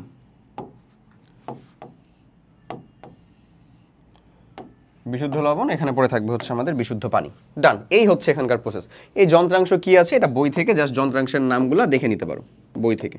যন্ত্রাংশ ওই যে শীতক আছে, একটা নল আছে কাঁচের, যন্ত্রাংশের নাম। ওকে, এরপরে আসো সাসপেনশন এবং কলয়েড, আমাদের এই চ্যাপ্টারের লাস্ট আলোচনা করার টপিক। সেটা আমি একটু বুঝিয়ে দিই, বলে দিই, তাহলে হয়ে যাবে আমাদের। এদিক বরাবর আমি সাসপেনশন দিচ্ছি, এদিক বরাবর আমি কলয়েড দিব। সাসপেনশন জিনিসটা হচ্ছে ওই যে অ্যান্টাসিডের দ্রবণটা বলছিলাম না, অ্যান্টাসিড অ্যাসিড, অ্যান্টাসিড, সেটাই হচ্ছে আসলে একটা সাসপেনশন ভাইয়া। কেন সাসপেনশন জিনিসটা হচ্ছে এমন যে তুমি ধরো হচ্ছে যে মানে দ্রবের পরিমাণগুলা বা দ্রব এমন আকারে আছে যেটা হচ্ছে আসলে বাইরে থেকে দেখা যায়, দ্রব আইডেন্টিফায়েবল, দ্রব দেখা যায়, রেখে দিলে কি হয়, অধঃক্ষেপণ পড়ে, রেখে দিলে নিচে অধঃক্ষেপণ পড়া শুরু হয়, রেখে দিলে নিচে অধঃক্ষেপণ পড়া শুরু করে, দ্রবের অধঃক্ষেপণ পড়া শুরু করে, মানে অ্যান্টাসিডের যে দ্রবণটা ছিল। সো এখানে আসলে দ্রব যেহেতু দেখা যায়, তাই দ্রবের আকারটা দেখা যায় হচ্ছে ভাইয়া 10 মাইক্রোমিটারের থেকে বড় হয়। একটা দ্রবের আকার 10 মাইক্রোমিটারের থেকে বড় হয়, দ্রবের আকারটা 10 মাইক্রোমিটারের থেকে বড় অথবা সমান হয়, এমন হয়, বুঝছো? দ্রবটা খালি চোখেই দেখা যায়, ব্যাপারটা এরকম। সো আমার যেটা দ্রবণ ছিল, ওই দ্রবণে কি দ্রবটা দেখতে পাইতা তুমি? লবণ যে দ্রবীভূত করে ফেলা, তারপরে কি দেখতে পাবা না। কিন্তু তুমি কাদামাটি দ্রবীভূত করো, ঠিকই দেখতে পাবা, কাদামাটির দ্রবণ। আর একটা উদাহরণ কি বলতে পারো? কাদামাটির দ্রবণ। কাদামাটি দাও, ঠিকই হচ্ছে যে তুমি কি করবা, দেখতে পাবা। কাদামাটি দাও, ঠিকই দেখতে পাবা না? পাবা। সো এই হচ্ছে এখানকার জিনিসটা, এই হচ্ছে এই এখানকার শিক্ষাটা মেইনলি। কাদামাটির দ্রবণ দিলে ঠিকই দেখতে পাওয়া যাচ্ছে, বা অ্যান্টাসিড দিলে মানে, কিন্তু তুমি যদি লবণ দ্রবীভূত করলা, চিনি দ্রবীভূত করলে, ওটা কি দেখতে পাইতা না। এই হচ্ছে এখানকার কাহিনী। বুঝতে পারছি? ওকে, তাহলে এটা হচ্ছে এখানকার মানে ইনফরমেশন। তাহলে সেটাই হচ্ছে একটা সাসপেনশন যাবতীয় জিনিসপাতি ভালো মতন ঝাঁকিয়ে নিয়ে খাইতে হয়। তাছাড়া তুমি যদি আসলে খাও, তাহলে দেখবা খালি দ্রবই খাইলা, তুমি আসল যে জিনিসটা দরকার সেটা তুমি পাইলাই না। এমন আবার কি এমন হইতে পারে না কখনো যে দ্রবটার মানে ধরো সাসপেনশনের মতন চোখে দেখাও যাচ্ছে না, আর দ্রবণের মতন এত মিক্সচারও না, দ্রবণের মতন এমন সমসত্বও না, এমন যদি মাঝামাঝি কোনো একটা অবস্থা হয়, তখন সেটাকে বলি হচ্ছে আমরা আসলে কলয়েড কখন বলি বলো? যখন আমাদের দ্রবটা এরকম স্পষ্ট দেখাও যাচ্ছে না, সাসপেনশনের মতন দেখাও যাচ্ছে না, আবার দ্রবণের মতন প্লেনও না, দ্রবণের মতন যে প্লেন সেরকমও না, এটা হয় হচ্ছে 10 থেকে 10,000 অ্যাংস্ট্রম, এই রেঞ্জের আকার হয়। দ্রবণের আকারটা হয় হচ্ছে এত। তোমার এগুলো মনে রাখার দরকার নাই, এগুলো তোমার নাই। এটা হচ্ছে দ্রবের আকার, আমি একটু এক্সট্রা ইনফরমেশন তোমাকে দিয়ে দিলাম। দ্রবের আকারটা হয় হচ্ছে এত, ঠিক আছে? ওটা দ্রবটা ভেসে থাকে, ওর মতো হচ্ছে দ্রবীভূত, মানে ওর মতো হচ্ছে সাসপেনশনও পড়ে যায় না, মানে হচ্ছে অধঃক্ষেপণও পড়ে যায় না নিচে, আবার হচ্ছে যে দ্রবণের মতন একেবারে ক্লিয়ার সলিউশনও থাকে না। দ্রবণের যেমন একটা ক্লিয়ার সলিউশন থাকে না, লবণ পানির কি কোনো আসলে কালার আছে? না, এমন থাকে না, বুঝছো জিনিসটা? তাহলে তখন মানে সাসপেনশন এবং এই দ্রবণ এটার মাঝামাঝি যে অবস্থা, সেটাকে বলতেছি আমরা কলয়েড। যেমন হচ্ছে ধরো দুধ হচ্ছে আসলে কি জানো? দুধ হচ্ছে মেইনলি পানিতে চর্বি বা ফ্যাট এর কলয়েড। মানে পানির মধ্যে চর্বি বা ফ্যাট এমনভাবে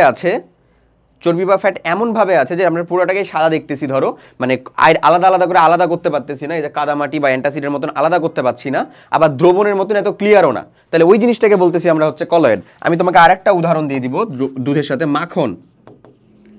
মাখন মানে দুধ থেকে যে মাখনটা তৈরি করা হয়, মাখনটা আবার কি জানো ভাই? এটা উল্টা, চর্বিতে পানির। এখন জিনিসটা হচ্ছে যে এখানে একটা ইমালসিফায়ার নামে একটা জিনিস আছে, সেটাকে যোগ করা যায়। ইমালসিফায়ার যোগ করলে ইমালশন তৈরি হয়। এই কলয়েডেরই একটা জিনিস হচ্ছে ইমালশন, বুঝছো? এত ডিটেলসে যাওয়ার দরকার নেই আসলে। ইমালসিফায়ার যোগ করলে, ওই ইমালসিফায়ারের যদি কখনো ব্রেকডাউন করা যায়, যেমন দুধের ভিতরে তুমি যদি একটু লেবু দিয়ে দাও, চর্বিগুলো আলাদা হয়ে যায় না? ওই প্রোটিন চেনটা যদি তুমি ভেঙে দিতে পারো, চর্বিটা আলাদা হয়ে যায় না? যে চর্বিটাকে আমরা আলাদা করে নিই তো মেনলি মাখনটা তৈরি করি, আর পানিটা আলাদা হয়ে যায়, পানিটাকে আমরা ঘোল বলি বা মাঠা বলি, যাই বলো না কেন, এমন ঘটনা। সো এই হচ্ছে সাসপেনশন, এই হচ্ছে কলয়েড। সাসপেনশন বলবো হচ্ছে আমরা এই জিনিসটাকে, এটাকে আমরা বলতেছি কি সাসপেনশন, এটাকে আমরা বলবো হচ্ছে কলয়েড। এটা আমাদের সাসপেনশন, যেটাকে একেবারে স্পষ্টভাবে দেখা যাবে। আর কলয়েডটা হচ্ছে সাসপেনশনও না, দ্রবণও না, তার মাঝামাঝিটা, সেটা হচ্ছে কলয়েড। ক্লিয়ার? সেই উদাহরণটা আমাদের আসে মাঝে মধ্যে। ডান। চলো আমরা অনুশীলনীর জিনিসটাকে একটু শুরু করি। ফার্স্ট অফ অল কিছু ইনফরমেশন বলতেছে। পানি ও স্পিরিটের দ্রবণ একটি কি বলতো? তরলে তরল দ্রবণ, তাই না? আচ্ছা, আর একটা সার্বজনীন দ্রাবককে পানি, পানি একটি সার্বজনীন দ্রাবক। দ্রবণে দ্রবের কম পরিমাণ থাকে আর দ্রাবকের পরিমাণ বেশি থাকে, এমন না? অবশ্যই। দুধ ও কুয়াশা হলো কলয়েড। দুধটা কি ছিল? কলয়েড না? কলয়েড। ডান। কুয়াশাও কিন্তু কলয়েড একটা। ওকে, দ্রবণ কাকে বলে? এটা আমাদের অলরেডি ডান না? বলে ফেলছি না আমরা? দ্রবণ ও মিশ্রণের মূল পার্থক্য কি? একেবারে প্রথমকার বৈশিষ্ট্য মনে করো। দ্রবণ কাকে বলে? দ্রাবকের মধ্যে দ্রব্য যদি সমসত্ব আকারে দ্রবীভূত হয় সেটাকেই বলবো আমরা হচ্ছে দ্রবণ। দ্রবণ ও মিশ্রণের মূল উপাদান মানে মূল পার্থক্য কি? দ্রবণের ক্ষেত্রে আমাদের তা বাহ্যিকভাবে দ্রব্য এবং দ্রাবক আলাদা করা যাবে না, মিশ্রণের ক্ষেত্রে করা যাবে। একই রকমভাবে দ্রবণের ক্ষেত্রে আমরা বলবো যে এখানে আমাদের পুরো দ্রবণ জুড়ে তার যে ঘনমাত্রা বা ঘনত্ব বলো সেটা একই থাকবে, বাট মিশ্রণের ক্ষেত্রে এটা একই থাকবে না। ডান না? ওকে, নেক্সট, দ্রবণীয়তা বলতে কি বুঝো? পড়াইছি না আমরা একেবারে স্লাইড ওয়াইজ? দ্রবণীয়তা বলতে বোঝাচ্ছি নির্দিষ্ট তাপমাত্রায় কোনো নির্দিষ্ট